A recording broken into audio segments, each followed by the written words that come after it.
This is the Russian Dynamite, Masha Slamovich. Becca here. This is not America's Sweetheart, Davian. It's Billy Starks. And the super fly guy, Trayvon Jordan. This is the fly side flyer, Jalen Brandon. Hardcore Princess, Jules Malone. Hi there, this is the Bubblegum Princess, Alexia Nicole. This is the Brazilian Wonder Woman, Christy Jane. This is the baddest black belt, Chennai Kai. This is Kid Bandit. The smash hit Joel Bateman. This is Robin Renegade. Cody Hawk. Brutal Bob Evans. And you are listening to Wrestling with Entertainment, one of my favorite podcasts in the whole wide world. What's going on, everyone? This is Nickel City Wrestling General Manager Matt Amato, and you are listening to Wrestling with Entertainment. Hello, and welcome to the show. It's Wrestling with Entertainment, the only audio experience on the web today, the trusted choice for interviewing all your favorite wrestlers every Tuesday and Wednesday on YouTube and CastBox, sponsored by Rogue Energy and Player One Coffee. I am, of course, your host, James J., and it's a great day for wrestling, because we are wrestling with Matt Amato. Woo! What's going on, my friend? How are we doing today? We are doing good. How are you today? Very good, very good. Thank you again for hosting me and having me on this podcast. I really appreciate it. Not many people want to hear what I have to say lately, but I found the podcast that knew the right person to have for this interview, and make sure everyone comes out Sunday, August 24th, if you're in the Western New York, Buffalo area, to the Shawnee Volunteer Fire Company for our next show, Rising Dawn. Okay. And where can we find Nickel City Pro Wrestling and yourself on Pro Wrestling as well? So if you're looking for the company, you can find us on Facebook at facebook.com/Nickel City Wrestling. You can find us on Twitter and Instagram at NC Wrestling 1. And then you can also find us on YouTube by just searching Nickel City Wrestling. And then as for myself, you can find me under Facebook.com/The Red Marvel is my alter ego, or you can find me at King of the Arcade. And merchandise? Merchandise? You can find me. I sell merchandise off of my Instagram, which you can find at AMATO has the mic, MIC. Perfect. And you don't have to go looking for it. All of the links to Nickel City and Matt's social media will be in the description of the video below, but on YouTube and CastBox. Alright, appreciate that. Let's get into it. You are the general manager for Nickel City Pro Wrestling. Can you tell us about the company? So we were founded October 16th of 2016. That was our first show, Buffalo Invasion, which featured TNA star Jesse Neal and WWE Hall of Famer Bushwhacker Luke. Since then, we have been holding shows in the Buffalo, Western New York region every, 6 to 8 weeks. Like I plugged earlier, our next show is going to be Sunday, August 24th from the Shawnee Volunteer Fire Company. Your main event is going to be the newly crowned heavyweight champion Mad Dog defending the championship against the rare breed Dakota Orion. If you've looked up either of these competitors on YouTube or seen any clips from social media, because I know they do go viral from time to time, these two are some of the hardest working men in Western New York, and I couldn't tell you who's going to win. Dakota Orion, a former Nickel City Wrestling heavyweight champion, choice I might add. Mad Dog, this is his first heavyweight championship reign, and I want to say his second title in our company.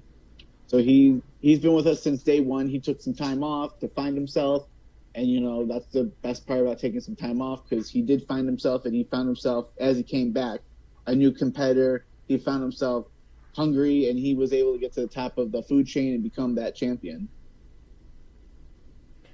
Now, speaking of day one, you have been with Nickel City since day one, no?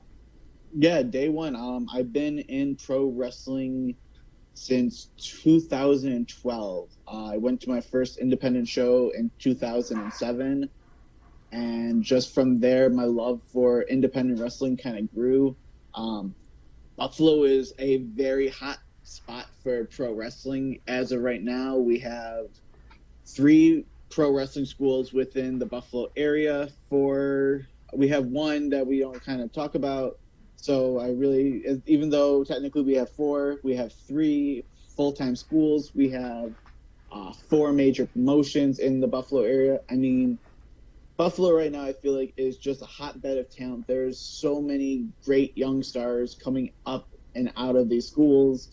I want to say Daniel Garcia, who's on AEW right now.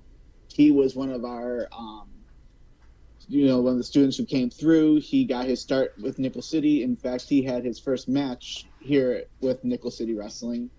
And he was a great guy. And I feel like, he had that it factor and, from day one, and it just grew with time, and it's no surprise. But now I think with him being on TV, it's really putting Buffalo on the map and showing that we are just that hotbed of talent.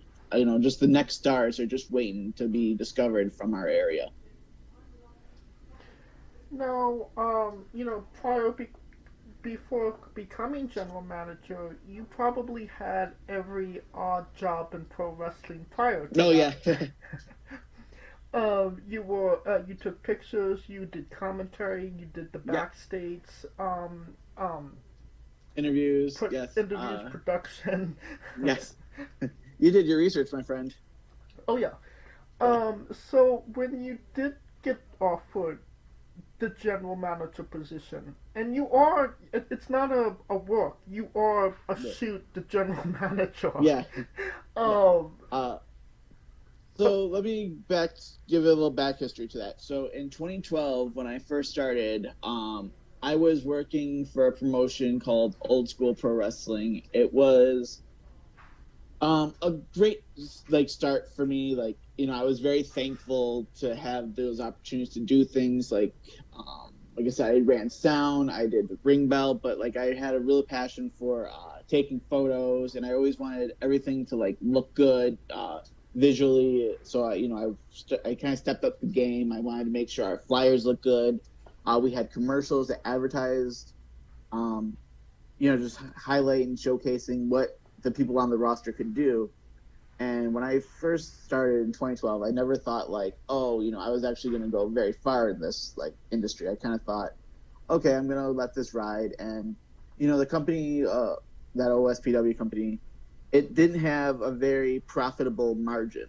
So I kind of assumed that we weren't going to be riding, for very long. I just kind of assumed that, hey, if next show is the last show, it was a fun run, but I don't see really myself advancing. So in 2015, when they announced that they were going to be closing, a friend of mine who is also a professional wrestler named Shadowcat said, hey, I'm, going to buy up everything that this company is selling, and we're going to start this, our brand new company. And I laughed because, we were founded in 2016, so we had a whole year to kind of think this through. And, as we got closer to the final days of that company closing, I was like, hey, are we really going through with this? And he goes, yeah, you're going to be the person who's going to be my general manager. He goes, I can't run it and be a wrestler at the same time, but, you have what it takes.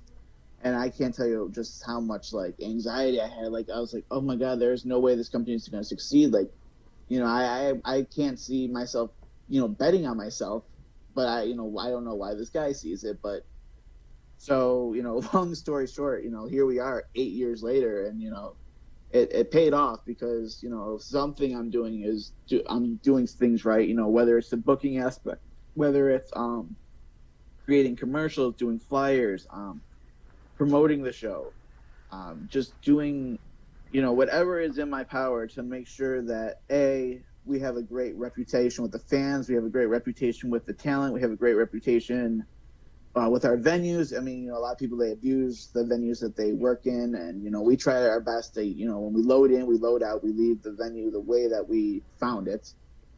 We've been able to work some amazing places, casinos, beaches, malls. At one point, we were so loved by this mall that we were running out of that they let us have a movie theater. and we had one of the coolest venues, in my opinion, that I've ever been in. And I think so unique that it was a movie theater that we converted into a wrestling arena. Like, we had the big screen for the projections, for entrance videos, promos, reclining seats. I mean, it was one of the greatest venues that I've ever had the pleasure of working. Screen 1 was the venue where we had the shows. Screen 2, we had a training facility. And then we had the third screening, we had like a VIP room where we had bands play before the shows. We had like little cocktails, hors d'oeuvres for the fans who bought VIP things, free merch. I mean, it was, when I tell you, one of the coolest setups in pro wrestling, or just any kind of thing. Like, it was just such a unique venue. Now, I mean, kind of getting thrust into the general manager position, having all of those odd jobs, before, getting that, that title, did it help you becoming general manager? Yeah, definitely. Like, it definitely taught me, like, a lot of just different aspects of how things worked and how things were ran. And, like, again, like I was saying, like, the previous company that we came from, I'm not knocking it. I'm not saying that was a bad place. It was, I was grateful for every opportunity. But there was definitely times where, like, I remember being in situations where I said, if I ever got the chance to run a promotion or do things, like, I would just do it so much differently. And I think that was the thing, was just I had so many bad experiences from promotions that it was like, okay, now that I have the ball in my court, I'm going to reverse every bad thing that I've ever seen done, every person who's ever been screwed over, every person who's ever had a bad payday or not paid at all. Just things that you have to experience in pro wrestling. I mean, everyone's had to have the bad, the handshake and a hot dog payday. Everyone's had to have the, the house's light talk. But at the end of the day, I feel like you can avoid those if you are well prepared and you know how to manage just your team, your staff. Make sure that the people that you're booking are within a pay range, and you're not sitting there screaming, "How am I going to afford X amount of money?" I always say, like, if you have the money to do it, but don't gamble on hoping that you're going to have a full house, because Right. You don't want to have anyone left with their hand out, and you're sitting there saying, "Next time I'll pay you." Yeah, that's not good. Yeah, I mean, like, last show I was fortunate we had Hernandez from TNA, who Supermax. Yeah, Supermax. Let me tell you something. That man can still go, and he put on a hell of a match.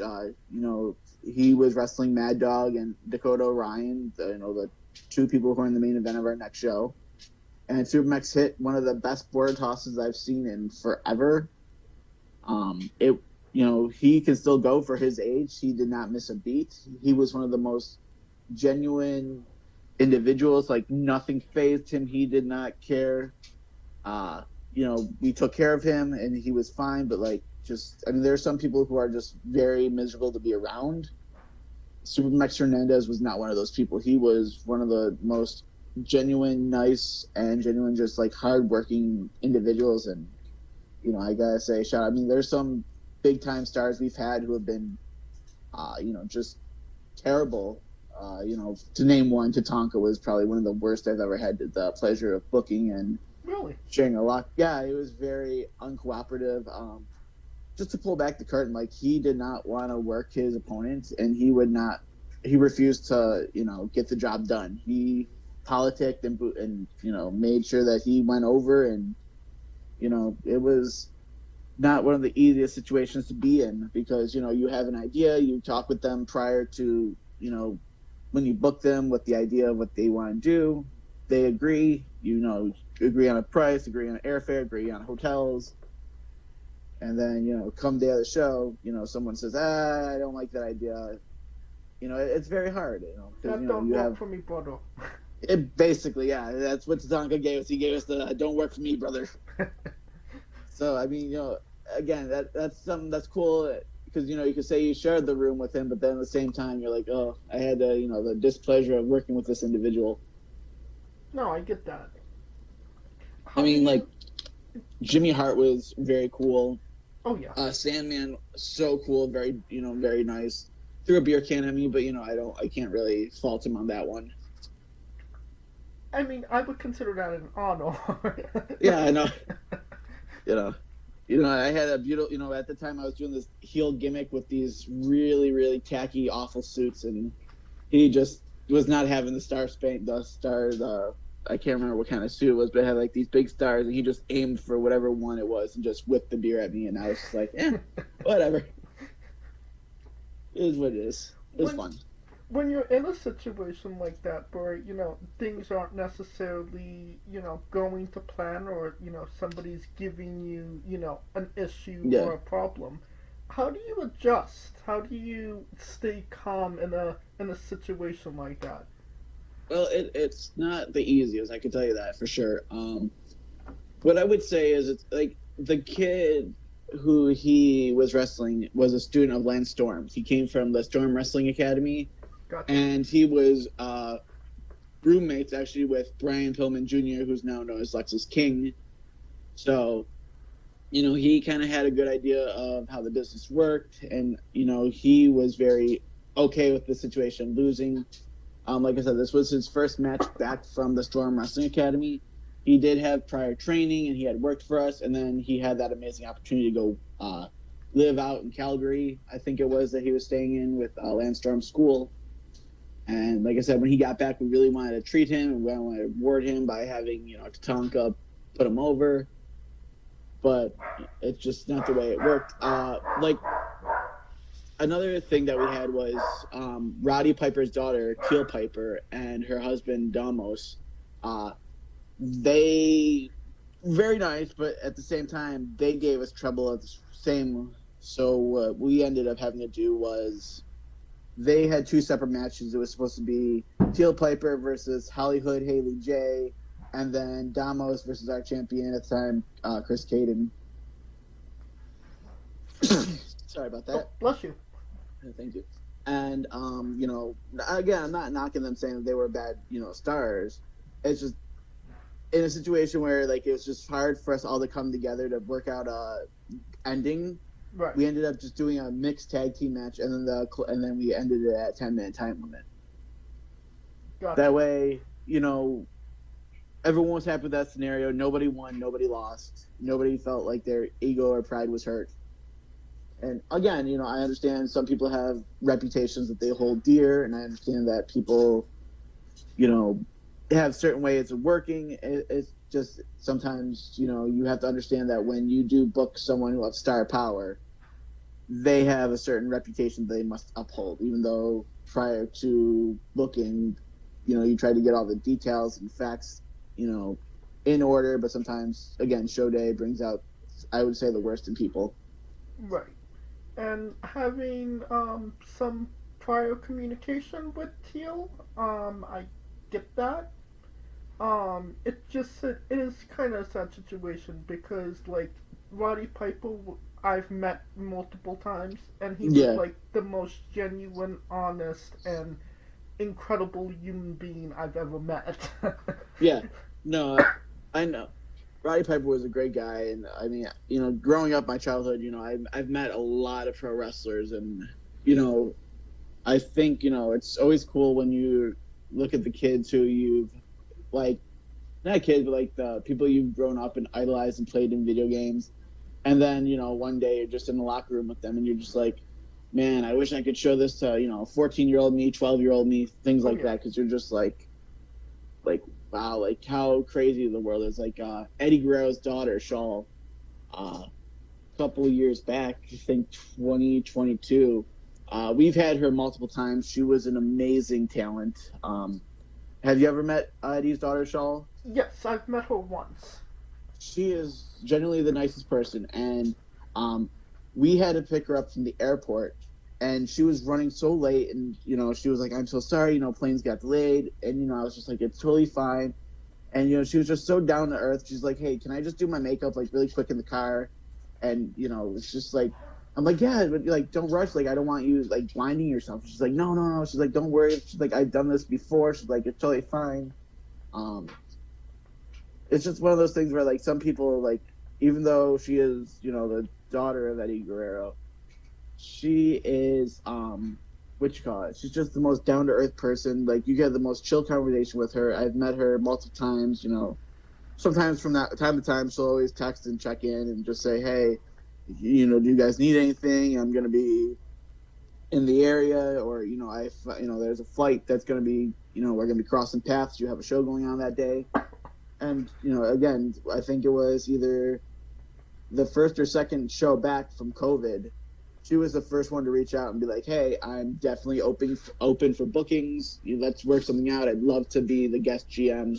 And that's usually always her spot. I'll make up something for her to be the guest GM and have her, take control of the show for the day. Oh, yeah. Yeah, I'd like to see her get in the ring maybe one more time, but, that's... I've tried, we have a good relationship with her, and I have tried so many times to have that conversation, but, she's not ready, and I would never force any of my talents to be ready. Right. So, she definitely, she did tell me, though, that if she ever got the urge, we would be one of the first companies that she would reach out to. Hell yeah. Yeah, so I'm excited about that. Well, you've been GM for almost 10 years at this point. Yeah. What is something you know now about being a general manager that you wish you knew when you first started? Ooh, that's a good question. I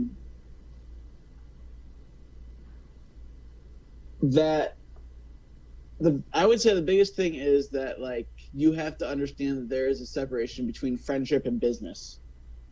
And just like, it's very hard to have friends when you're the GM because, everyone wants that top spot. Everyone wants to be in a good storyline. Everyone wants to be in, the title picture. They want to be on the poster. They want to be in the commercial. They want all these things from you. And, you think, oh, these are my friends. But at the end of the day, it's very hard to separate business from friendship. No, I get that. It's very hard. Like, I try my best to be very unbiased with people and try to give everyone a fair shot. But, sometimes things in your head don't come out on paper or in the match as well as you hope they would. Or someone gets over as much as you had hoped that this storyline would have gotten them over or gotten them heat or whatever you're kind of aiming for. And again, not that I'm blaming myself as a bad, creative director kind of person, but sometimes, the fans have things in mind that no matter how much you try to convey, make them, baby face, make them a heel, the fans don't want it. The fans aren't going to buy it. Right. Well, speaking of, relationships and friendships, can you tell us about your relationship with Shadowcat? So I met Shadowcat in 2008, back when I was just a fan, and I remember I was in like 7th or 8th grade, and I was just like, oh my god, like they had labeled it, like, again, like, not to pull back the curtain, but like, they had labeled him as a guy from Mexico, and like, he had a lucha mask and he had tattoos, and I was just like, oh my god, this dude's totally from, like, he's a luchador from Mexico. Like, they labeled him, and I was just like so obsessed with like his style of wrestling, and he had definitely brought something new to the area because we didn't have really a big high flying scene. And just from there, back talking MySpace wise, we'd always talk about matches, and I tell him, like, if there's anything I could do. He was a graphic designer. I was in 8th grade, like, learning the basics of it, and he taught me a lot about Photoshop, taught me a lot about video editing, and we had just been like, I was always his then like right hand man, then like, just like odd jobs, like in 2010, like being the person who sold his merch or built him a website, and it was just like stuff like that. Like, we kept moving and progressing, and then when I told him, like, hey, I got a camera, and that's when in 2012 when we were working at that other company, he was like, hey, like, you got to be an official photographer. I want you to do all this stuff and, just make us look good. Like, make the whole company look like you make me look. And that's, like I said, how we just kind of transitioned, like, okay, now this is where our friendship is. He's gonna kind of make me a protege, he's gonna show me the ropes of pro wrestling, and at the same time, he was training me to be a pro wrestler. And like I said, I don't know, I haven't mentioned it, but I was born with a birth defect in my heart, which is a bicuspid aortic valve. So, he had to take a lot of time when training me, just so that way, like, I could learn how to properly bump without, really doing damage to my heart. Granted, again, that's another thing in this crazy world of pro wrestling. I never had thought I would be a pro wrestler. I just always thought I was going to be the guy on the outside. But then, he taught me some bumps, some rolls, and how to plan a match, to what my physical limits were. And, granted, I don't have any victories under my belt, but I've had, the ability and the opportunity to be in matches, to be in battle royals, to be in a tag team match, to have a street fight, which was really fun. And, those... What does that kind of mean to you that, you were able to step into the ring, considering that, you had, physical limitations? It meant the world to me because, like I said, it was something that, I would say like around 2013, I kind of got to the point where I was like, all right, like, that day's never going to happen, but I'm going to really focus on, building this company, which was that OSPW company, up. And, at that time, I was doing all those side gigs, and, it's just kind of the feeling of I want to be a pro wrestler, especially when you watch injuries and, things happen to your friends. You think to yourself, oh, man, like, I feel so bad for X person. He, working a 9 to 5 wrestling, and now he just has a broken arm, and he's, got no way to pay the bills. So now he's, trying his hardest to sell merch and, do other things. But, when just that rare opportunity was in 2019, I was doing I had given the GM roll off to someone else to do because I had a couple friends who were wrestling and I wanted to be their manager. So I was like, on screen, you can be the manager, and then in the background, I'm going to do, on camera, I'm going to take care of these guys called the Arcade Heroes. I'm going to be their manager, the King of the Arcade, which was a really fun run. But, during the summer of 2019, one of the Arcade Heroes, TJ Karts, he was being inducted into, I want to say it was the Karate Hall of Fame in Las Vegas. And he couldn't make the July show. And I just had, when we were in the Booker's meeting and talent meeting, we were just kind of like, I was like, oh, like, what if I just stepped into that role? And, luckily, Arcade Heroes was kind of a comedy act.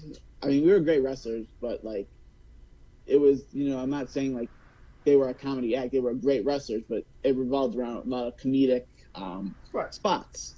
So I said, hey, what if I fill in for a couple of these spots? They're not really too bad at bumps, and, I could really play this up.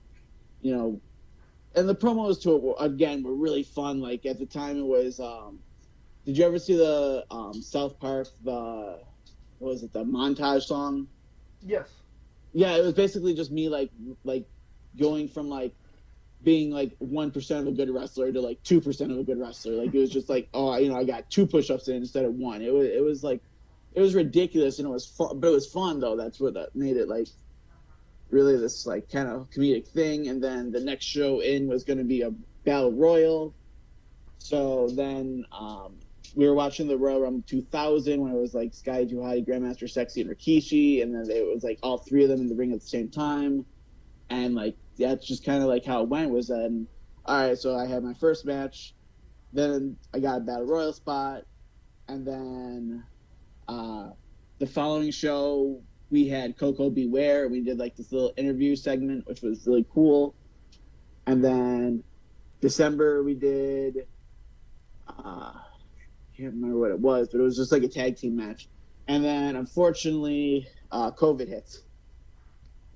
So it kind of felt like that all the momentum that I had going in to 2020 just ended up kind of just stopping. I gotcha. But again, that's the beauty of wrestling, though, is that as long as you stay engaged with your fans and stay engaged with like the community, you're never really forgotten or left. So once 2021 came around, without a beat, we picked back up. We had our first show at the Batavia Downs Casino, which again, they've been always such a great host to us, so it made sense for our big return to be there. And then the person who I had been told to be the GM, like on screen, we had this kind of like little fallout thing, and that's what led to our street fight in December of that year.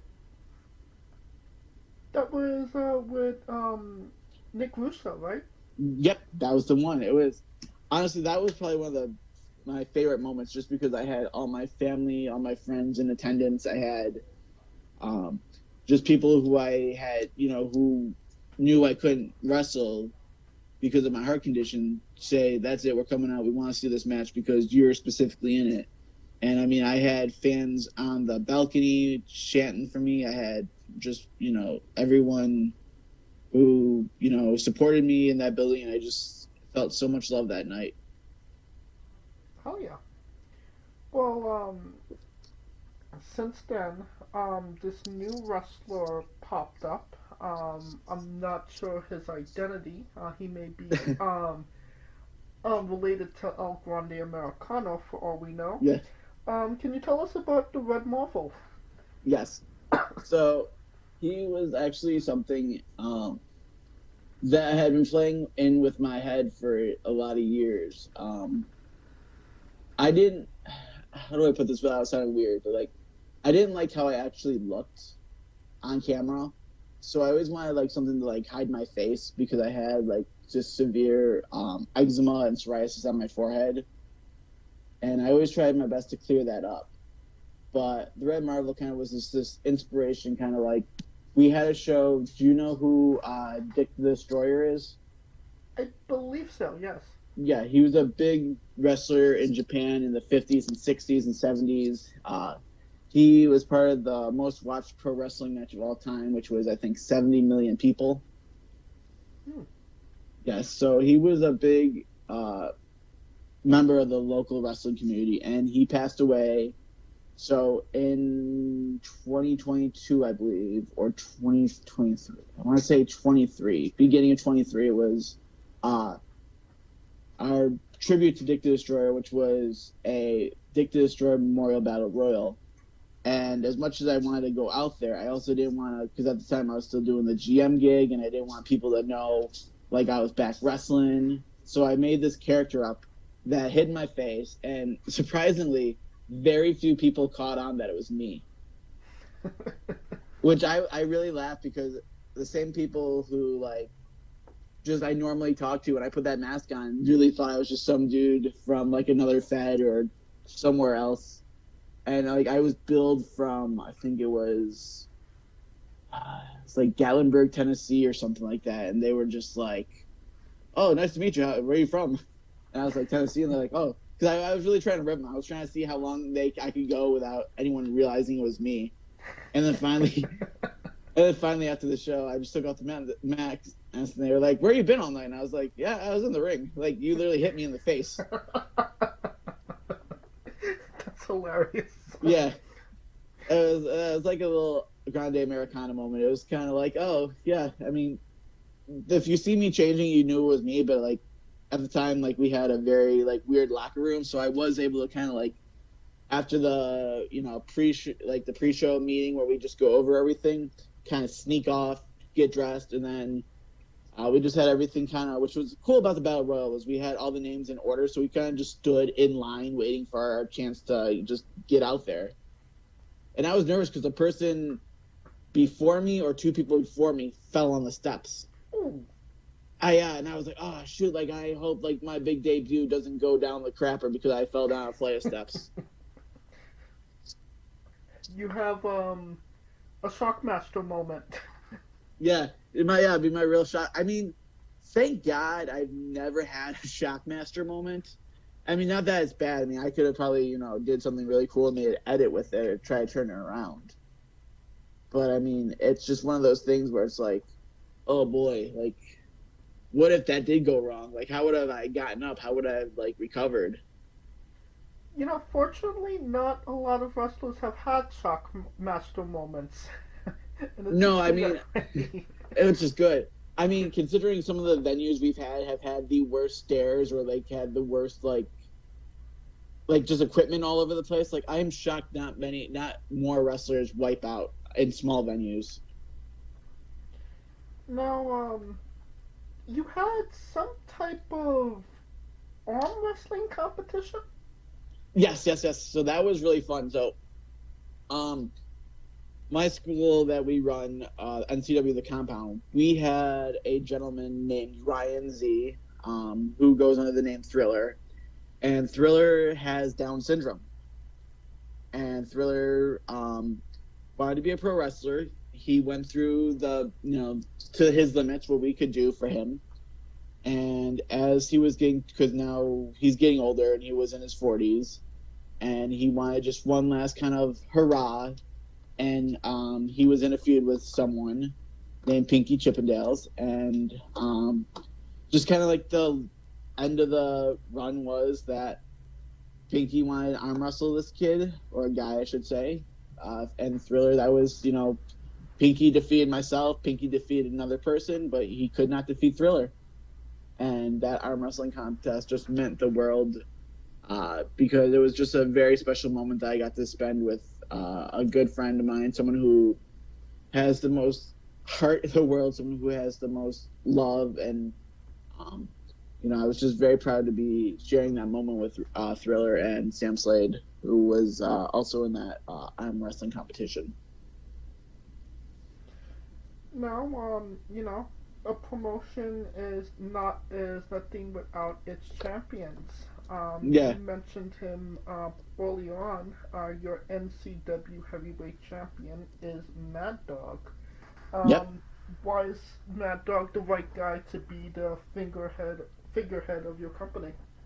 Right now, 100%. I am actually so happy that, like I said earlier, that he took some time off in I think it was early part of 2020 to reevaluate like what he wanted, and he went to go work in other feds, and that's the good part is like I like to say that my door is always open no matter what, because it is a business and sometimes tempers run high, and what you say 1 month might not necessarily reflect how you feel 3 years from now. Right. And Mad Dog, again, at the time I didn't think he was ready 5 years ago.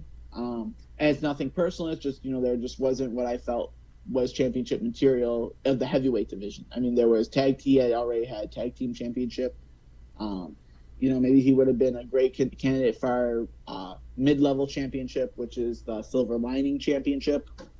But no, like since he's been back, I mean, he has been just bringing the intensity. He's been bringing the heat. He's been bringing the passion. He is the guy to be right now in Nickel City Wrestling, and that also brings a target on his back, which is why Dakota Orion is now looking for his championship back. And again, Dakota Orion, he took a little bit of a hiatus. He was gone from the summer of 23. So I mean, it's been about a year and a half since we've seen him, but he's back now and he wants his championship back. So, it's going to be a great night at the Shawnee Volunteer Fire Company on Sunday, August 24th. So if, again, I'm not trying to make this all about my next show, but, I definitely recommend anyone and everyone who's in the Western New York, Southern Ontario, Buffalo area, come on down. You're going to get an hour and a half to 2.5 hours of nonstop action. We're going to have championship matches. We're going to have tag team matches, fatal four-way matches, every type of match that you love to see on the indie scene, featuring all of Western New York's greatest up-and-coming talents, established talents, and talents maybe that you've never heard of. Hell yeah. And don't make it just about this next upcoming show. Make it about all of the next upcoming shows. The one after that and the one after that. Follow them on Instagram and Twitter.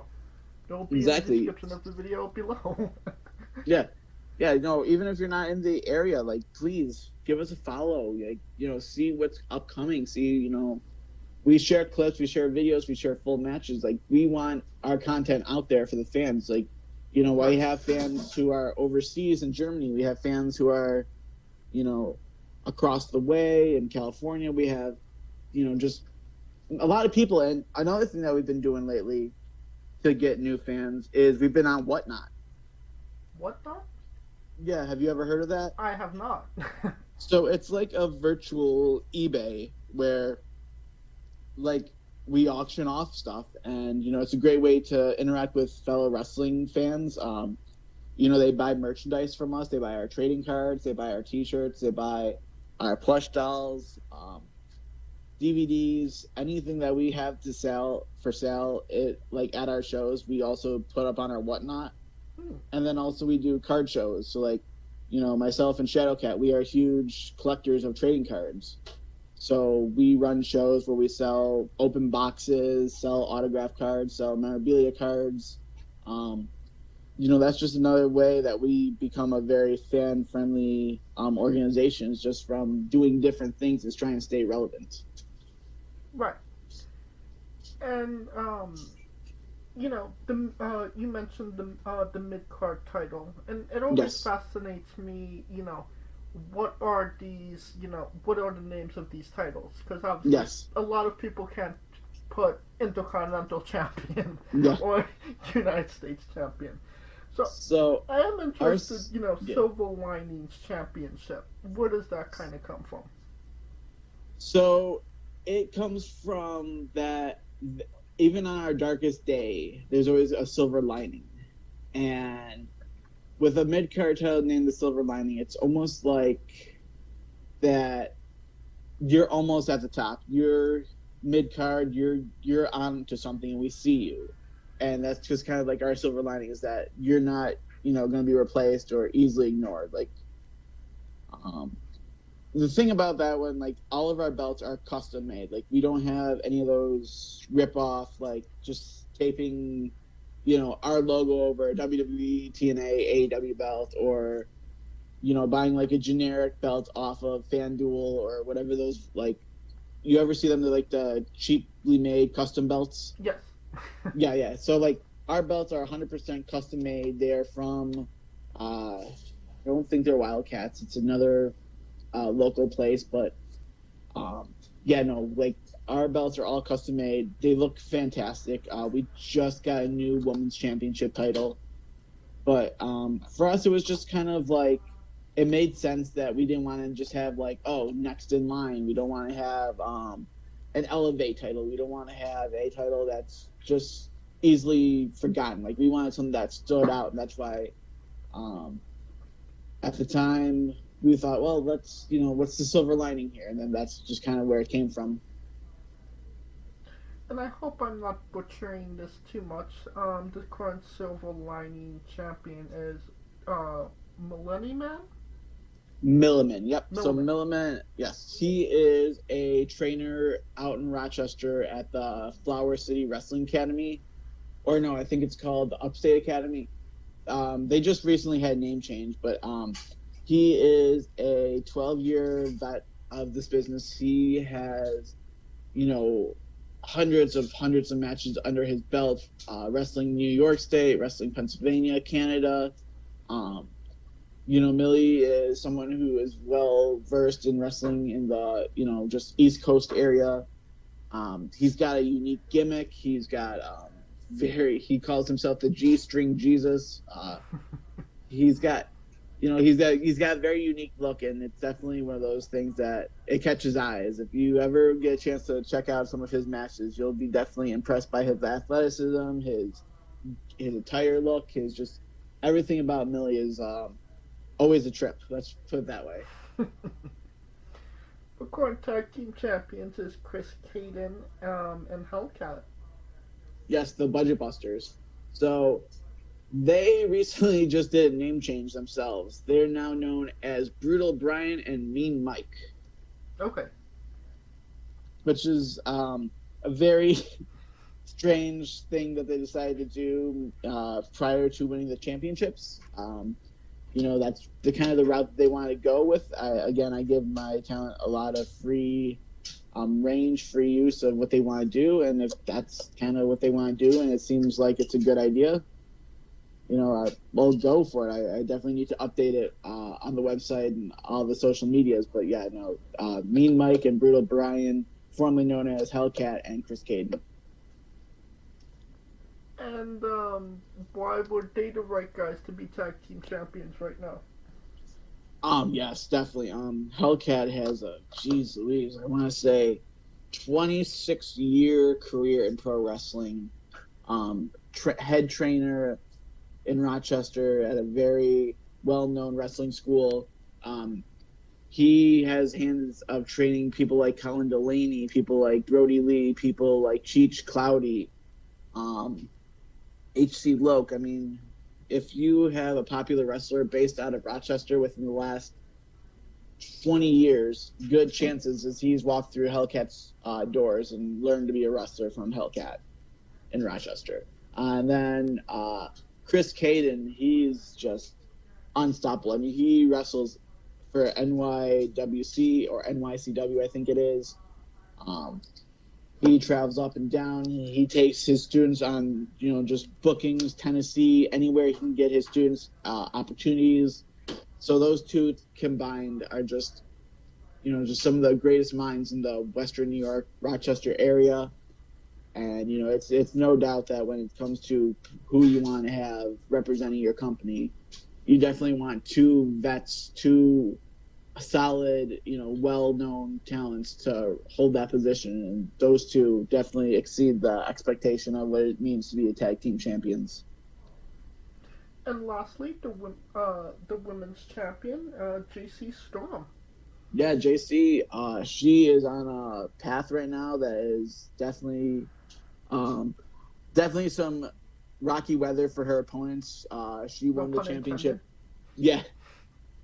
She won the championship in October from Hollywood Haley J, who is a phenomenal wrestler. If you know who Hollywood Haley J is, she's making her name right now in Juggalo Championship Wrestling, NWA, Women's of Wrestling. She played, I can't think of, Holly Swag it was. Trucker. Yeah, Mother Trucker, Daughter Duo.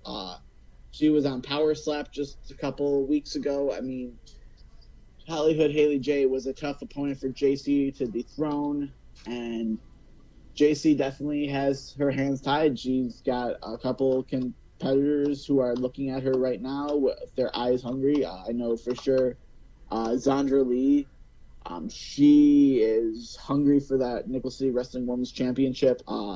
She just won over the winter. It was Jacques Rougeau's open invitation. She won a $10,000 scholarship to go train in Japan and train in Mexico. So, I mean, that's a huge accomplishment to have won. And, that's definitely someone who's a thorn in JC Storm's side right now. And then, we have people like Ava Brooks. We have people like Izzy. We have just so many women competitors in the Western New York area and beyond that want a shot at JC Storm's gold. And I definitely think that Storm, I want to see her make it to that full 365 year run, but I can't lie, she has some tough competitors ahead of her, and JC definitely, again, no matter who we feed her, she always ends up taking down. But one of these nights, I think that the Storm's going to be even too strong for her, and the championship's going to pass hands. Well, it sounds like she has at least 3 more matches before she makes the full 365, no? Yeah, definitely. I think, we got August and October, so really 2 matches. Yeah, so that kind of depends on who you book her against. Be careful. I mean, again, I feel like our women's championship has been just so elevated lately. I mean, you think about our former champions like Masha Slamovic, who... Shout out to Masha.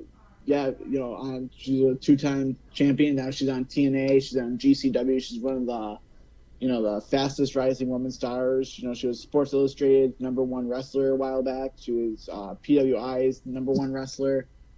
And then you look at like Hollywood Haley J, another one who has just the sky's the limit for her. And then, like I said, I think it was Max the Impaler who challenged for the belt, in a casket match, nonetheless, against Masha years ago. And, Megan Myers, who is a Nightmare Academy, Cody Rhodes' school graduate. I mean, just our women's division has always been on fire, but I feel like just even now, like just where we are, the talent's just incredible and where it's coming from and where it's going to go. And I honestly see within the next 2-3 years an all-woman show. Okay. Yeah. Just because, like I said, our female talent, our women's division is second to none.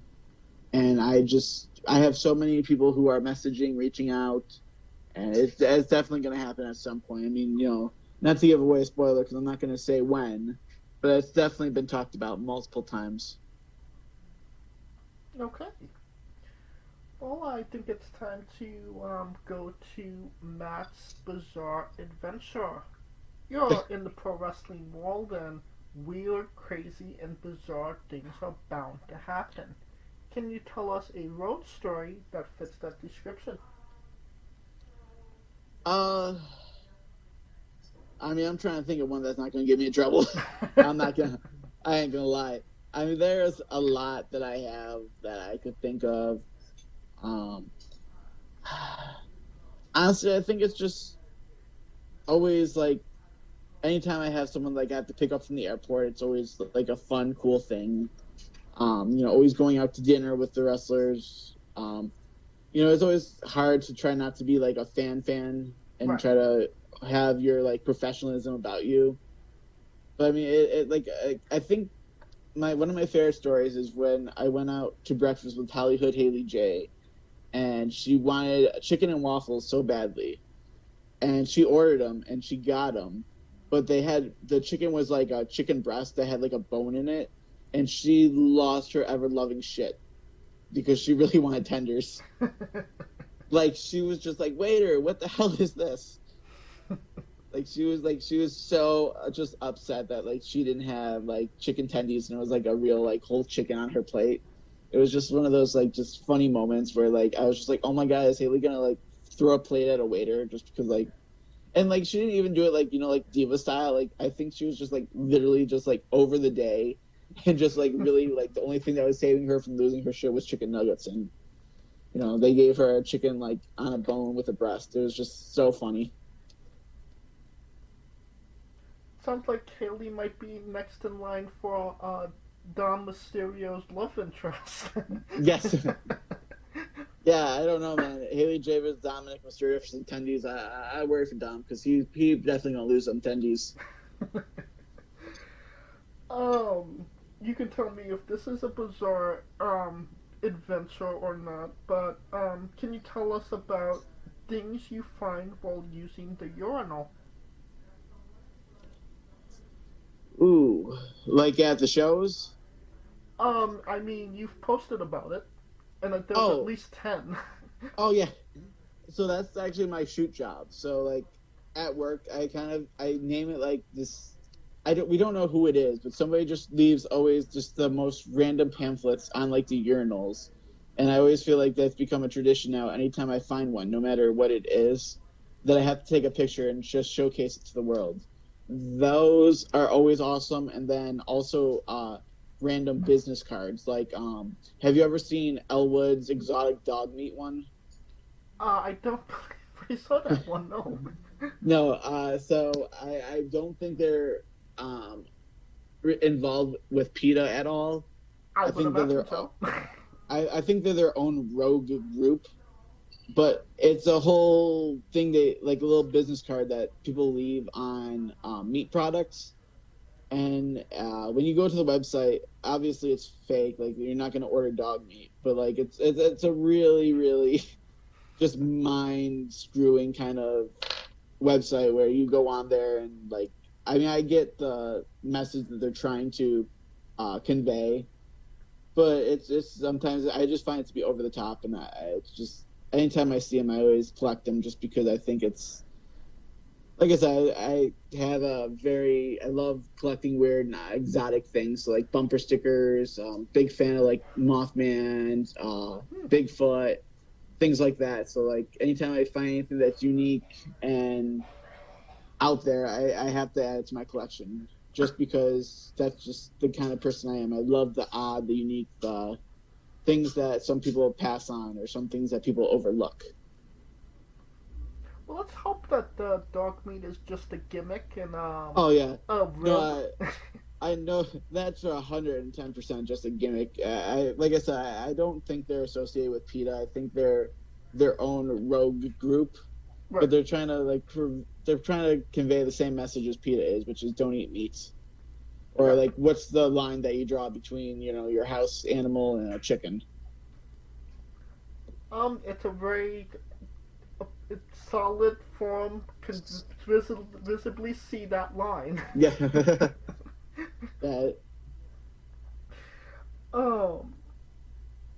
Can you tell us about that time you were on a game show?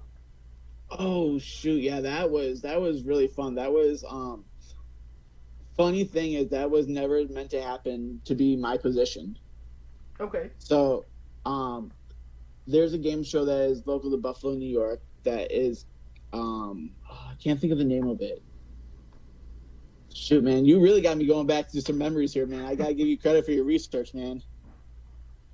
But so long story short, the game show had I can't remember if Shadowcat was even on that. No, I don't think he was.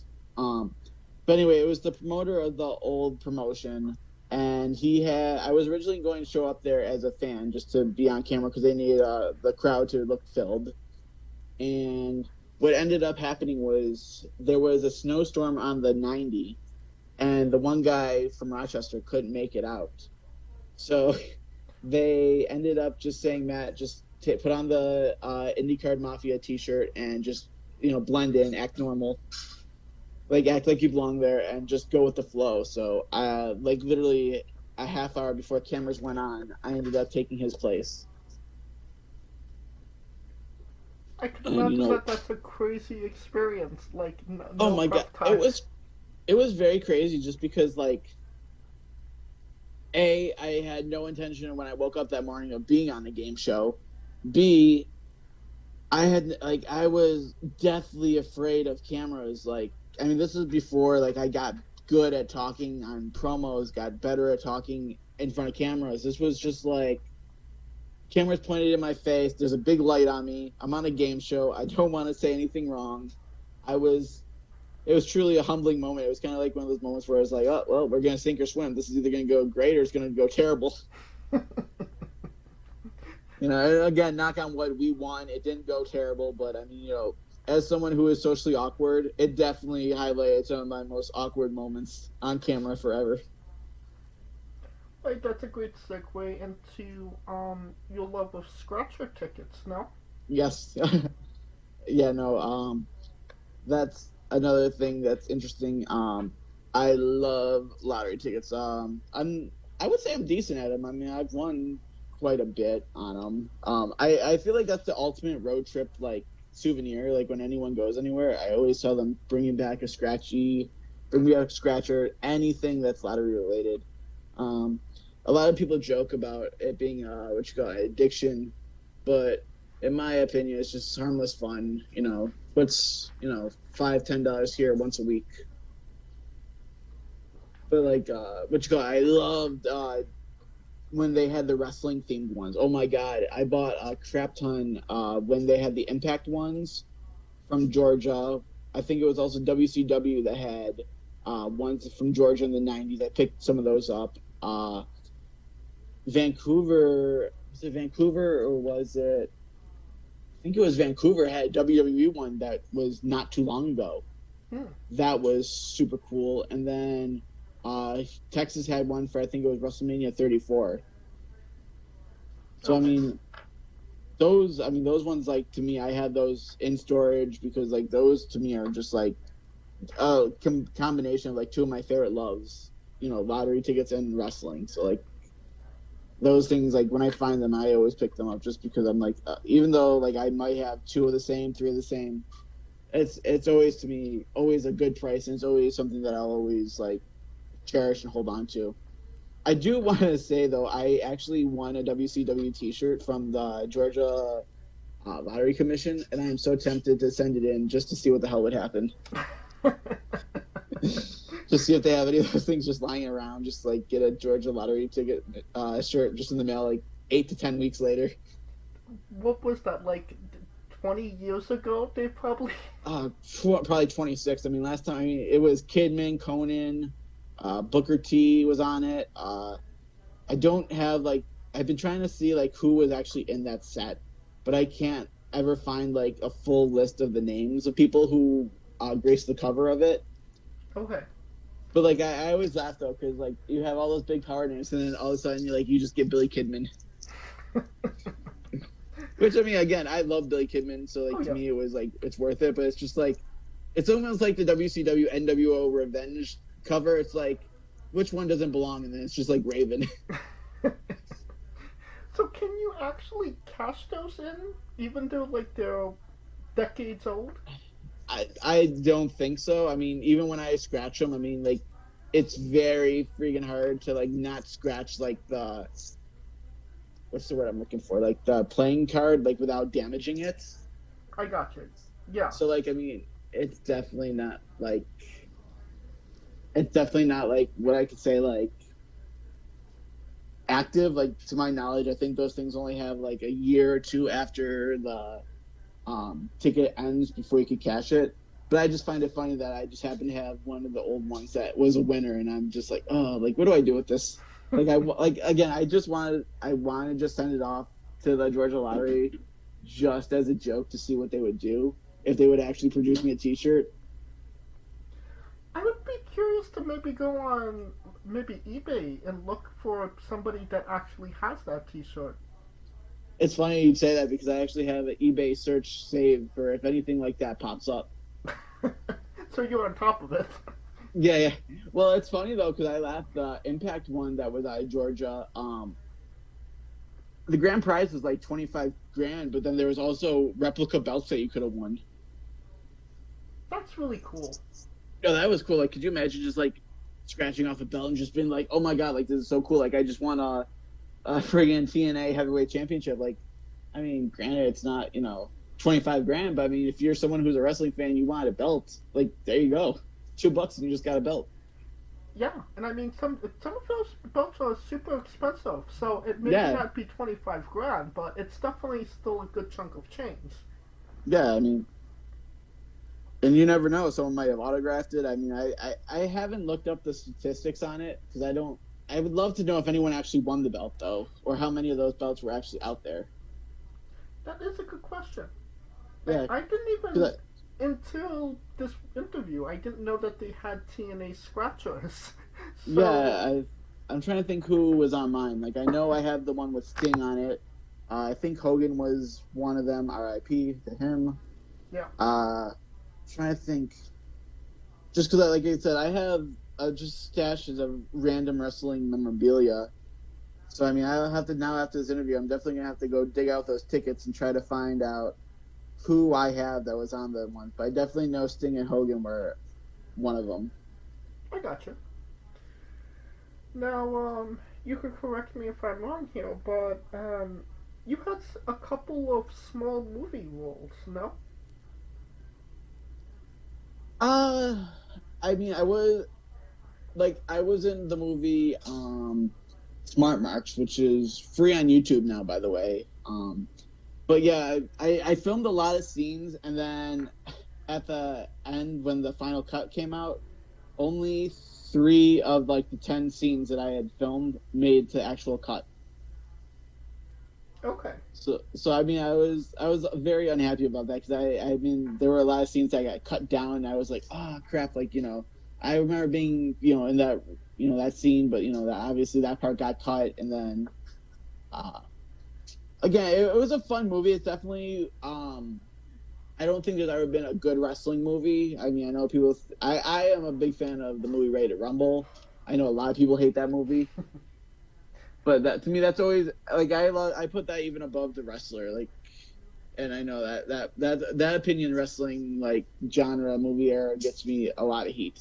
That might be a controversial take. But yes, it's a very controversial take. But as a kid, like that was my movie that I could recite line for line some of those scenes. It's just, David Arquette.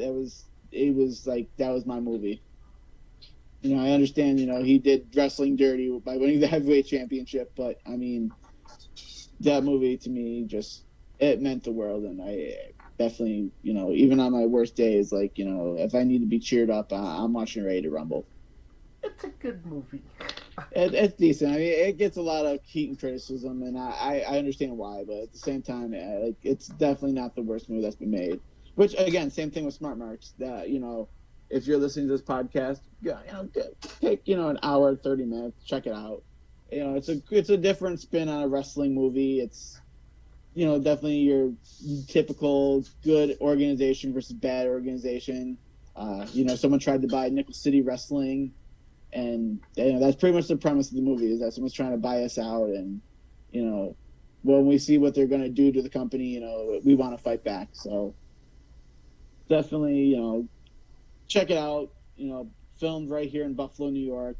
Definitely some iconic Buffalo land, just scenery, just, iconic restaurants, landmarks, iconic, local actors. It's a fun time. Definitely a good wrestling comedy. Oh yeah, definitely go check that out. Yeah. Now, you are indeed a foodie. Can Yes. you tell us about your love of food? Oh man, I love to travel, so I mean, to go along with the scratchies, man, I love to try new restaurants. I love, just like when you go like to theme parks, when you go to, find a new ice cream place, new bagel place. Like, I mean, I've ordered from Goldbelly, like, to try different foods. I mean, I travel to Canada a lot to eat Swiss chalet.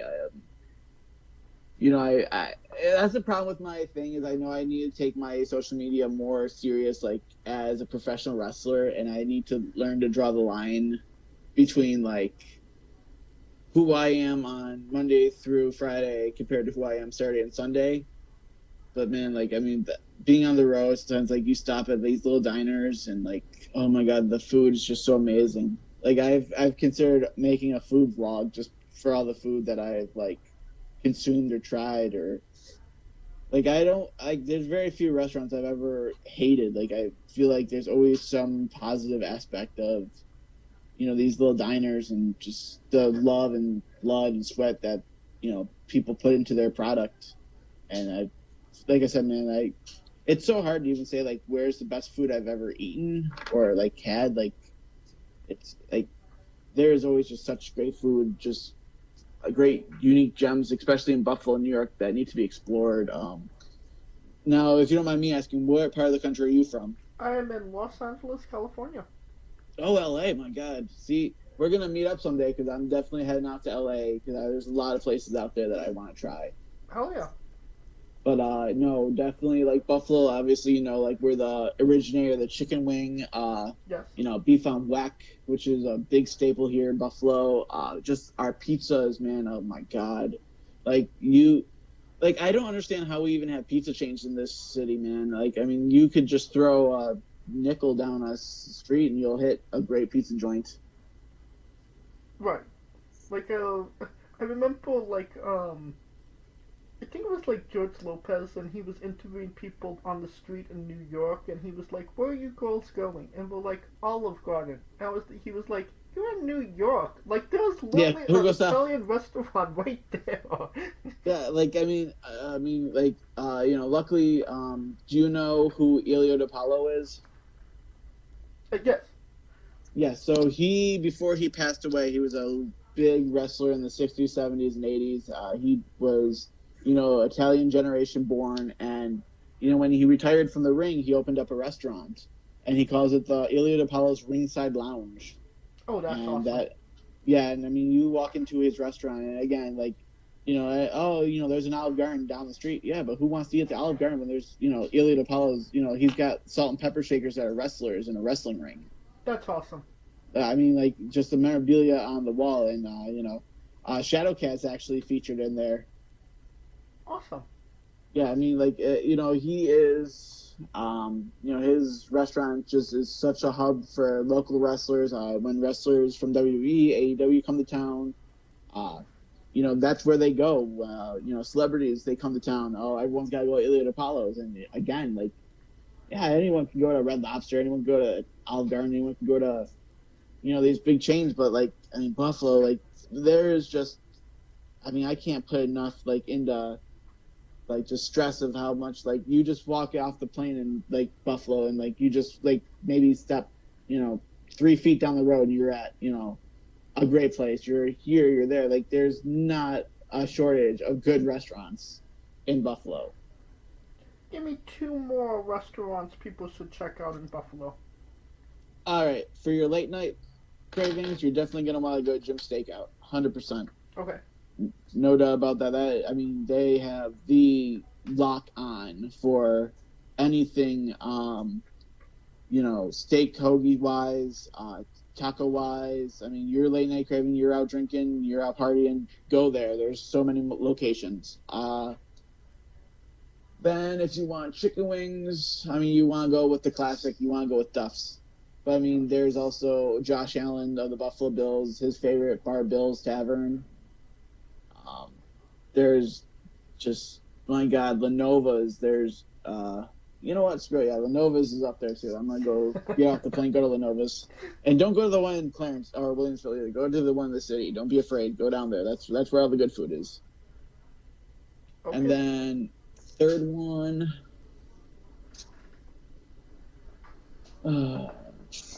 there's so many. I'm gonna go with Jimmy's Texas Hot, man. You want that hot dog, you want that Greek food, you go there, man. That's where everything is, man. There's Pizza Plant. There's just, my God, man, you're opening up a can of just every restaurant that comes to mind. But yeah, my 3 go-tos would be if you got time and you want a fancy meal, go to Elliot Apollo's, dress up, look at the ringside lounge. Try all their stuff. If you're looking for a quick bite, you can't go wrong with Jim's Steakout. You can't go wrong with Jimmy's. You can't go wrong with My Taco. You can't go wrong with Pizza Plant. Lenova. My God, man. You want that pizza and wings, man? You go right there. They'll show you what Buffalo's all about. Hell yeah. If you're in Buffalo or planning to go to Buffalo, he just gave you the roadmap to, delicious cravings. Yeah, and if you're a future talent, man, and we're flying you out, man, all you gotta say is when you get off the plane, just say, "Take me somewhere local," and I got you, man. Just like Haley J, man. Just I'll make sure I let you know if chicken tendies or chicken breasts. All right, I think it's time for the colossal question. Let's say they're making a movie about you. Every movie has a soundtrack. What would be the first 3 songs on your movie soundtrack? Oh, I think they're going to go with the 3 theme songs that I've had in pro wrestling. So, first one was Blitzkrieg Bop, which was Rob Zombie. That was for a face entrance. I really loved that song. The only thing was the intro took way too long, and it pissed a lot of people off. Second one was during my heel run, which was Fame by Tommy Lee. Great song. Great. It went with the suits and with my just terrible personality. Loved it. I got so much heat when that music would turn on. And that was the one thing that I did love was that people recognized that music with me. So the minute that music would hit, those boos would just start coming.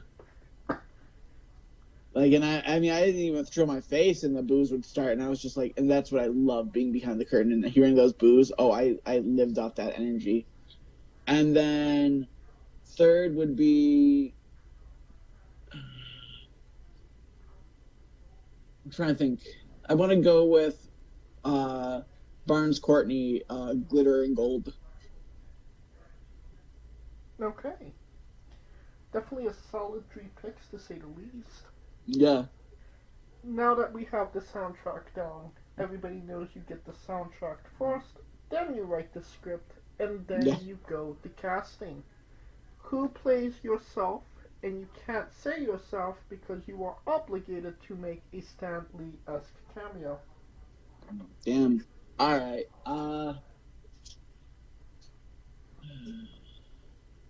See, if we were like 10 years ago, I'd say Jonah Hill. I mean, you can. We have CGI. Yeah. Unlimited budget. Limited budget, yeah. That's all the defense. Let's see. Who would I go with? Maybe I could be a real dick and put myself over and say Timothy Chalamet. Oh, yeah. Yeah, I'll make the young guy. He'll have to put on a couple pounds and he'll have to grow a semi-rugged beard, but I think he definitely looks just like me. All right. So, Timothy as Matt.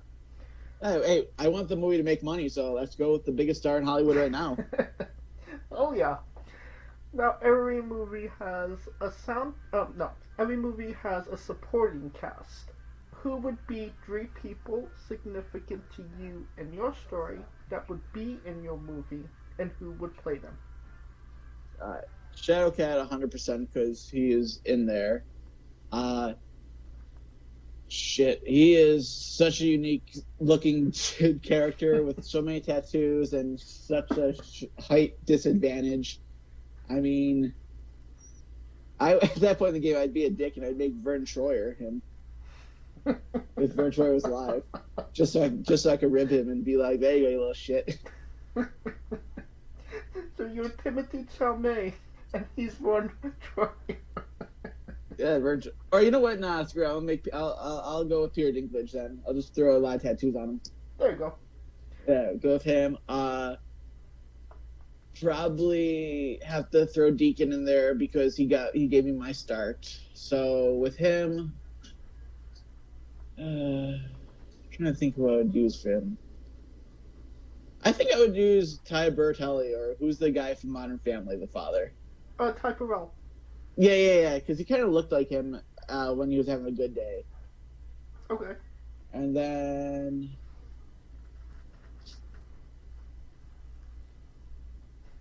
I think who else? I have to do a Stan Lee appearance. I'm gonna just put the Sandman in there because that was super cool. Guest appearance by the Sandman, played by the Sandman. Definitely. Nobody could play the Sandman like the Sandman. No, and again, like he was just such a colorful character that I could literally tell a whole story about just the Sandman. I mean, that day was surreal because again, you're a kid, you're playing SmackDown vs. Raw 2008 after school.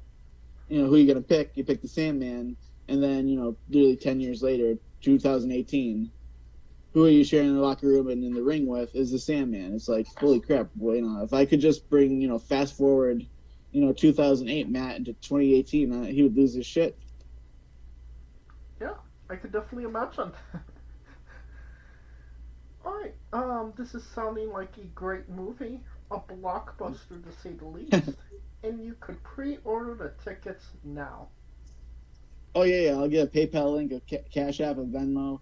Don't expect anything in return, but if you want to bless me. Yeah, you'll also get a shipment of that dog meat as well. Yeah. Yeah. What you call it? I'm sure, maybe we'll get them to cater the event. There you go.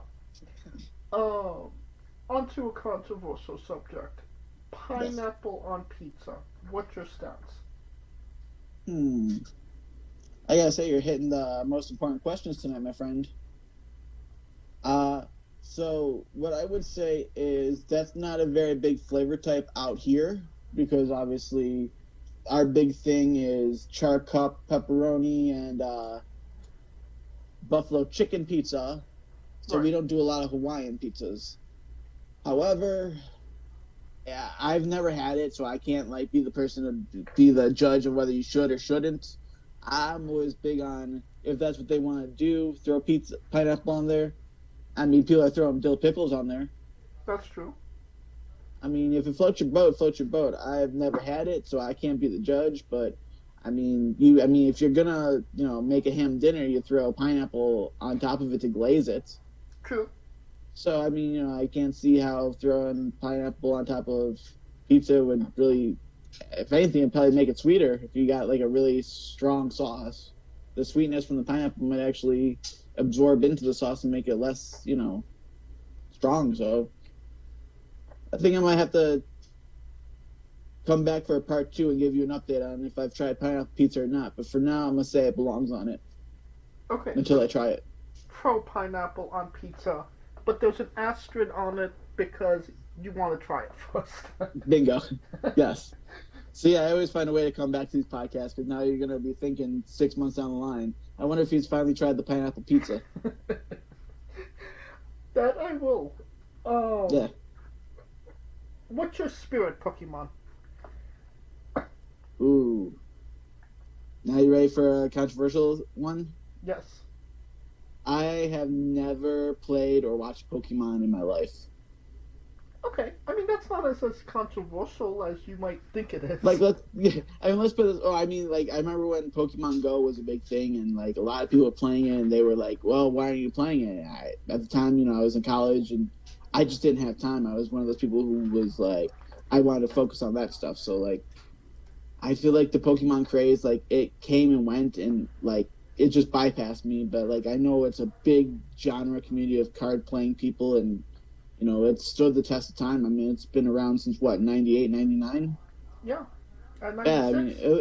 Yeah, I mean, I was gonna say, I think it was like introduced in '96 in Japan, and then it came to the States like a couple of years later. Yeah, 99, I believe.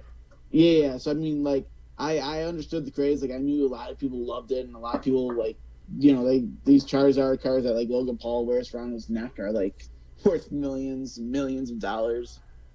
Like I said, I get it.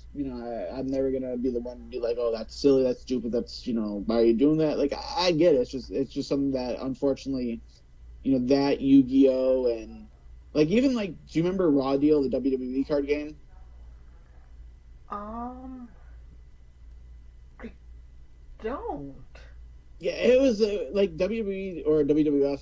Like, it was one of those things that expanded both WWF and WWE. They tried to compete with like those gaming card games, and I thought like that for me, I was like, oh, I'm gonna get into that, and then like I bought the cards, and I could not get behind the game. Like, I just didn't understand how it was played. I didn't have time to learn the rules, and then nobody like had leagues to play it, so like you had to kind of like make your own league at school and like find people, and it was like, what was that, like 8 or 9? I'm not gonna go online AOL and try to start a card gaming community for WWF Raw Zone or Raw Deal or whatever it was called.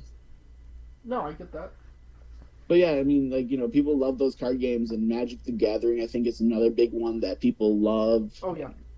Yeah, I mean, like, maybe, when I retire from everything, in life, and I'm, got a lot of money, I'll find something to kill time with. But right now, I just haven't been able to get into those kind of like, long card games and learning strategies and building decks and all that cool stuff that a lot of people do. If you ever do get into Magic the Gathering, don't choose the blue deck. Don't choose the blue deck? Alright. Yes, you will be universally despised by Magic the Gathering fans. So now this is where now I'm going to have a lot of people showing up in my inbox telling me that you're wrong and the blue team's the way to go. I couldn't necessarily tell you, but the people that I've had on that play Magic the Gathering, they do not have good things to say about blue deck people. I'll have to check into that, and then if I ever make the decision, just know not to go blue. There you go. Now, we love the late great Tracy Smothers on the show. Do you know what they say, man? Thug, man. T is for terrible, H is for hell, U is for ugly, and G is for jail because a thug can't spell. Wow. You answered my question before I even answered it.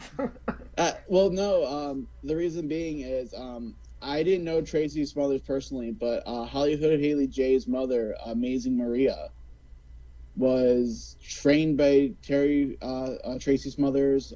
She was under the learning tree of Tracy Smothers. Haley teamed with Jesse Bell Smothers. So I mean, that family is connected to Tracy Smothers, and I had a friend who passed away recently who was a booker in Indiana and had Tracy Smothers on a show. And, prior to his passing, Tracy was one of those talents that I had really politicked and advocated to be on a show. Oh, yeah. Well, I usually asked our guest, do you know the acronym for Doug? But Yeah. like you was dropping down the knowledge before I asked it. Yeah. We love the late great Tracy Smothers. Yeah. We never we didn't have the pleasure of getting to know him either. But nobody that we've encountered has a bad word to say about him. No. What you call it? Tracy, it's crazy because he very rarely made appearances in New York State, but when he would, they would always be like 4 or 5 hours out of the way. And, I always wanted to go ride up and see him, but, life would always throw something at me, whether, it was work, school, or, I had a show going on that weekend.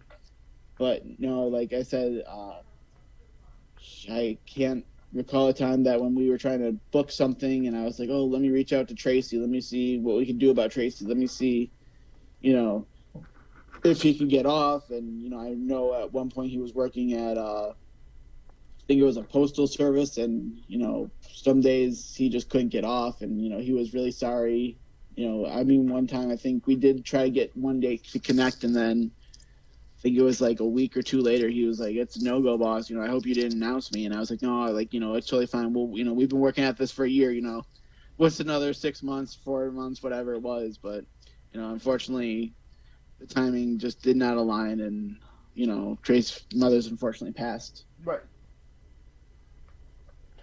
Well, like I said, we love the late great Tracy Smothers, and we are trying to keep the memory alive on the show. Oh, hell yeah. If this was a video one, man, I'd be doing the dance.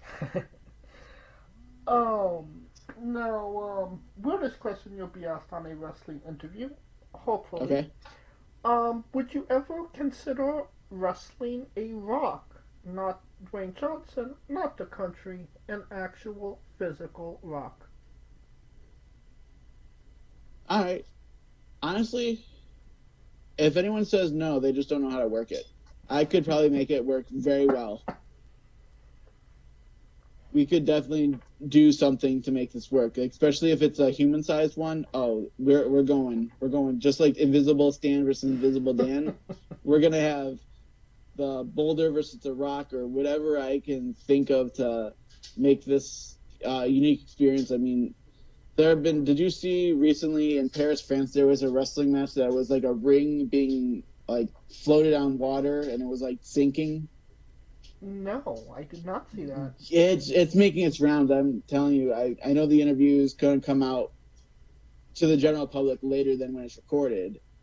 And I'm sure by then you'll probably have seen it, but just definitely take a look at it. It reminds me of, do you remember the play set that was like in 2000, the WCW Bash at the Beach? It was like a ring that you put in your bathtub. Yes, vaguely. I remember that. Yeah. It's pretty much like that. Like they put it on like I don't want to say like inflatable tubes, but they put it like on this like really bad structure, and like it just starts tilting, and it's a battle royal that's going on, and like it looked like so much fun, but like it's definitely getting the wrong type of attention. But it definitely to me, it's definitely something that I would have wanted to work in so badly. A battle royal on a lake. My God, what could go right? What could go wrong? No, I think what could go right. You're pressing your luck with having, a multiple 100-pound ring on, a body of water. Oh yeah, how could we make this possibly worse? Well, we're going to put 200 plus pound people in that ring. You'd be pushing your luck with putting 2 people in that ring. My friend, I'm telling you, you're going to be, within the next few days, I'm sure it's making its round, but you'll see it, and you'll think to yourself, A, wow, this is magical, and B, wow, this is a death trap. I'm sorry. I mean, at one point in the match, like the ring starts to like literally go completely to the left, and you see all these wrestlers running to the right of the ring to even it out. Okay, I need to see this. Well, the best one was I think someone did an edit, and they put the Titanic song, Oh God.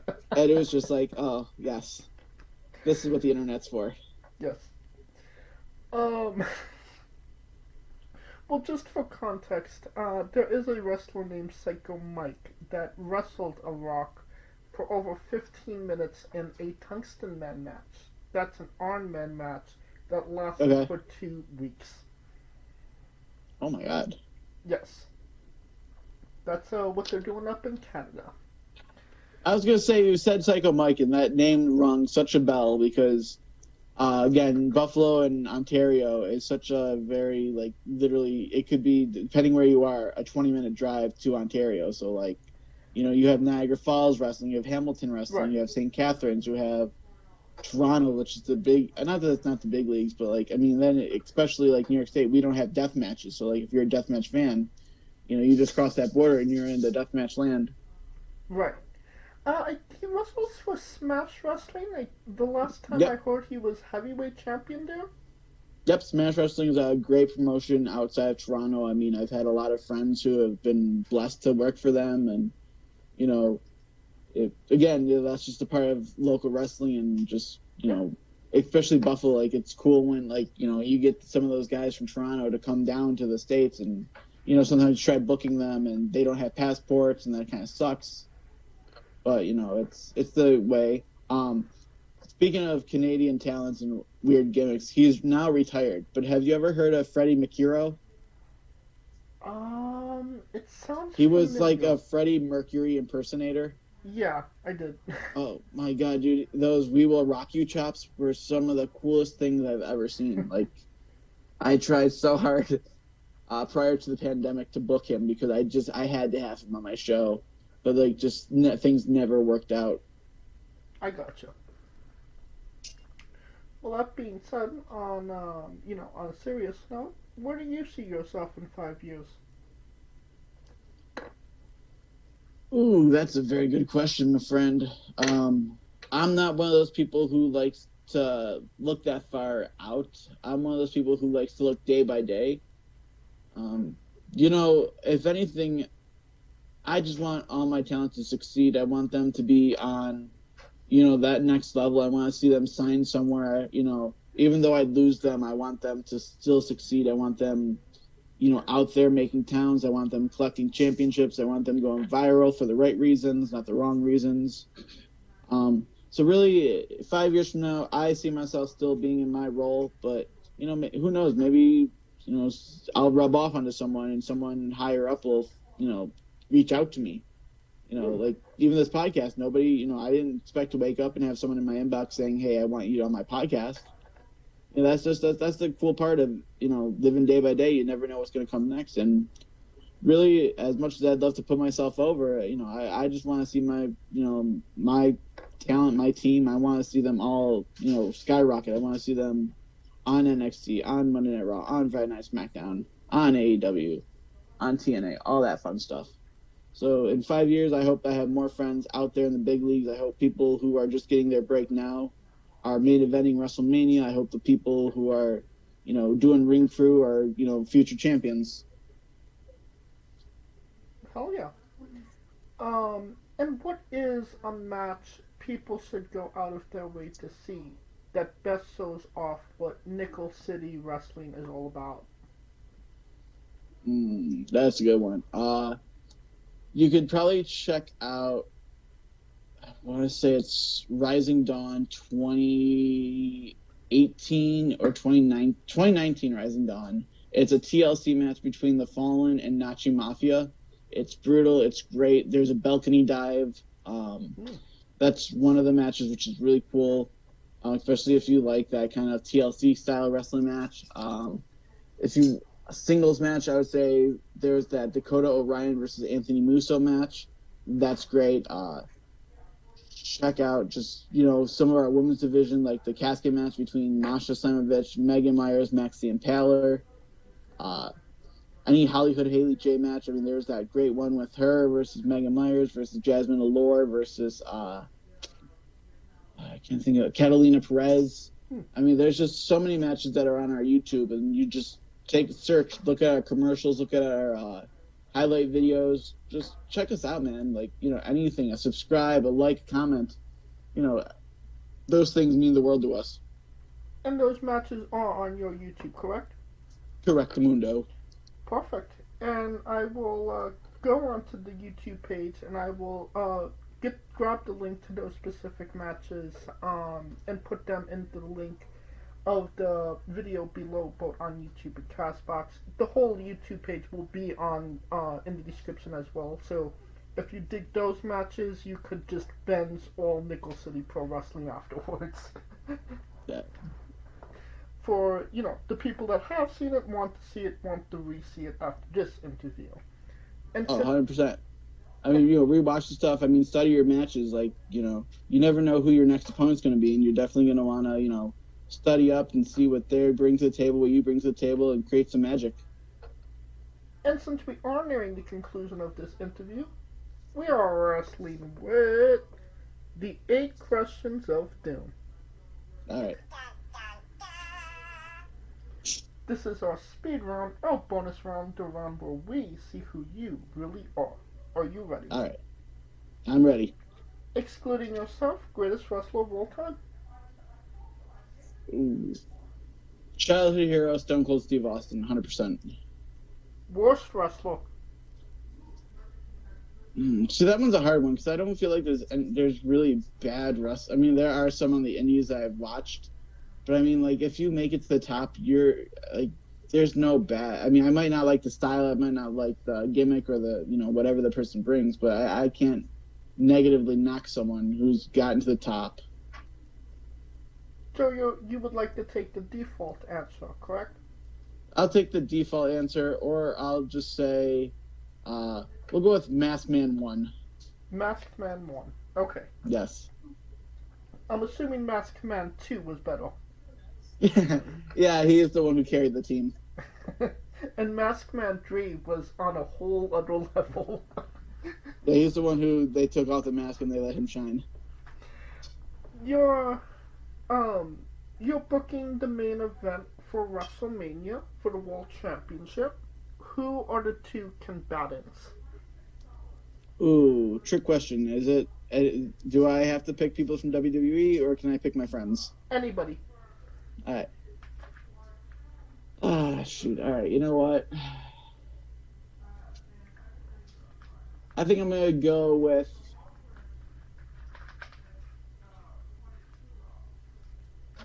Screw it. I'm gonna go. I want to see a rematch. I want to see Big E get another shot at the belt. So I'm gonna go Big E versus Cody. That would actually be a banger. Yeah. If you could come out to anyone's entrance music, past or present, who would it be? Do you mind repeating the question? Oh, yes. If you could come out to anyone's entrance music, past or present, who would it be? Ooh, that's a very good one. I'm trying to think.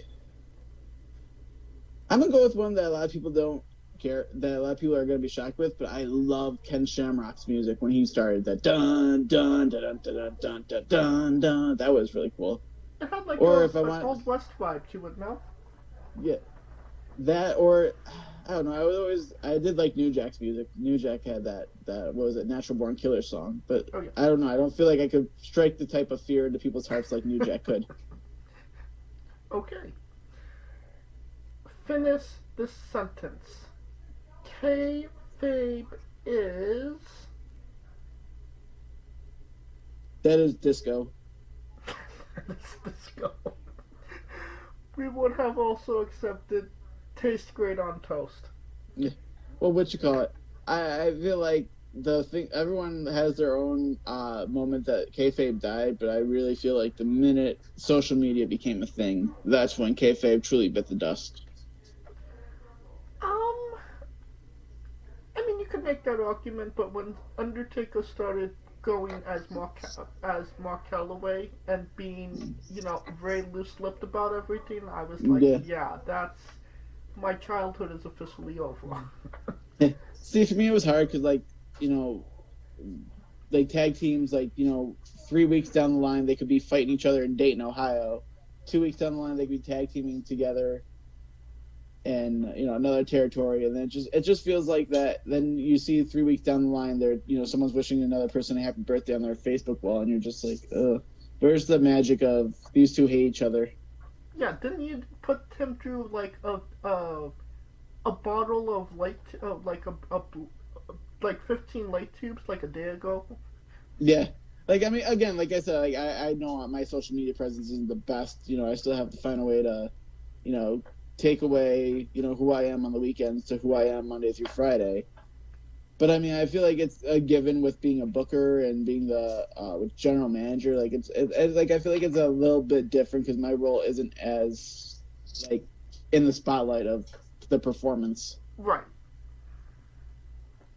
Right. Squash, vegetable or fruit? Every match I've ever been in. I will accept that answer. Yeah. New Japan wrestler Tai Chi. His ring gear gets smaller every year, revealing more of himself to the world. My question: what is the appropriate trunks to butt cheek ratio for ring gear? Ooh, that's a hard one. I would say it's just funny because just random quick story. I actually had someone who didn't have good fitting trunks on at a show, not my show, but another show. And when the guy went to give him a suplex, everything hung out. Ooh. So I would say when we're talking trunks, just make sure that your left cheek's covered, your right cheek's covered, and the boys are secured. So full coverage. Pretty much. Gotcha. Unless you're not doing a family-friendly show and Sexy Eddie's your promoter, then do whatever the hell you want. You said Sexy Eddie as the promoter, right? Yeah. Yes. You ever work for Sexy Eddie or know who he is? I've interviewed Sexy Eddie. Love Sexy Eddie. My God. Fantastic human being. Fantastic. Wish he wore more clothes, but yeah. He's living his best life. Does he still run interspecies wrestling or inter? God, I can't think of what it was out of Montreal that he ran. I don't know about that. I know that he had like his 1,000 match on ICW. And then obviously he did all of the naked stuff during WrestleMania weekend. My God, man, he was the pioneer of that controversial wrestling style, and credit given, man. He's still going, he's still performing, he's doing his own thing, and I don't know a lot of people who have negative things to say about him. Oh, have you ever heard Jim Cornette on Sexy Eddie? No, but I mean, I literally feel like when you say Jim Cornette, he's gonna hate anything. I mean, true. I mean, as a wrestler, yes, he could be controversial, but the human being, just all around great guy. Well, which guy? I can't remember what it was, but do you recall Santino Marella being at like a fan fest and then Jim Cornette just starts charging at him or something, like screaming at him? I want to say that he had an incident with Santino. Yeah, at OVW because he slapped him.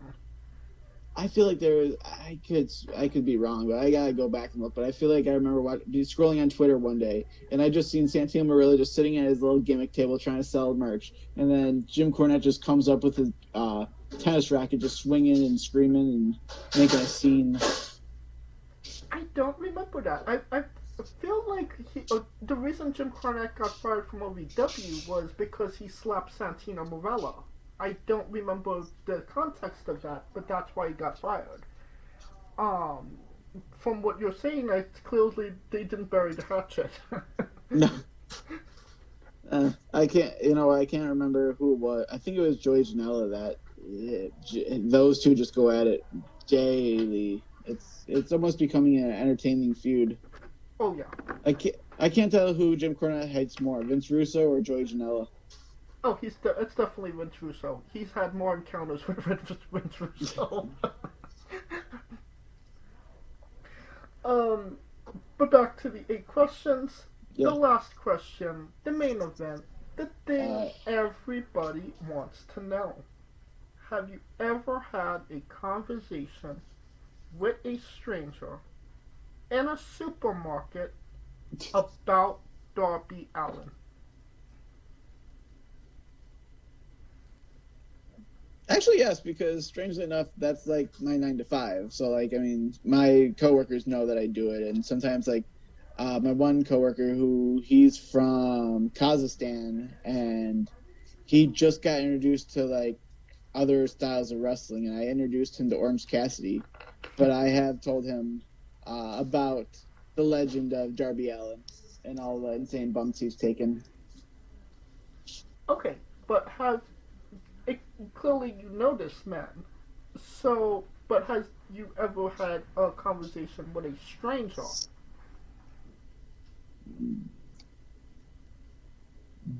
I'm gonna have to go with a no on that one. Okay. And that is the correct answer. And that will conclude this interview. Thank you so much for coming on and doing this with me. Oh, anytime, man. I'm definitely looking to come back, and like I said, in 6 months we're gonna follow up, and I'm gonna give you a report on the pizza. If you take actual video of you eating the pizza, that would just be awesome. All right, man. Like, you know what? I'm gonna tag you in it. Oh, please do. And then once again, for everybody else that wants to see it, where can we find you on social media, and obviously Nickel City as well? Yep, you can find me on Instagram at Amato has the mic, and then you can find me on Facebook at Facebook / King of the Arcade. And Nickel City?